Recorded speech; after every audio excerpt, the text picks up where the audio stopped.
Hey, Scott Grove here, and I want to give you a tip about trimming hardwood edging on panel goods. So if you have a panel, here's a piece of mahogany, and you put a hardwood edge on it, first thing you want to do is oversize your hardwood so it hangs off of either side. That makes it gluing on a lot easier.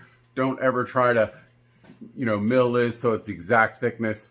You'll never get it lined up because the wood's a little too squirrely and what have you. So once you do that, you need to trim this down. Now, most people kind of think of using flush trim bits, and they sort of want to router or use a router table like that, right? The problem is you're going into end grain, and you're more likely to blow out or chip out that surface. So the better way to do it is to use a larger bit, and instead of coming in on the edge like this, you come in like that. So on a router table, you're going to come in and you're going to router across that way.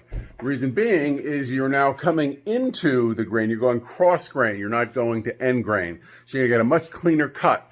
In both cases, you want to make sure your depth is set just a little less, so you can you don't risk going into the veneer here or even if it's melamine. And then I can come back with a card scraper or a little sander and flush that up.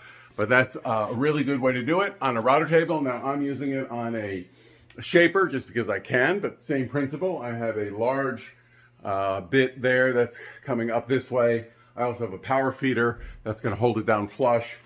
I've used a piece of melamine here to give me room for this edge to hang down. So my bit is set to the top of the melamine, and then the lip hangs down. So I'll show you how that works. So hopefully that makes sense. So if you're doing any cabinetry and you want to flush up your hardwood edge, that's the way to do it. So watch how this works.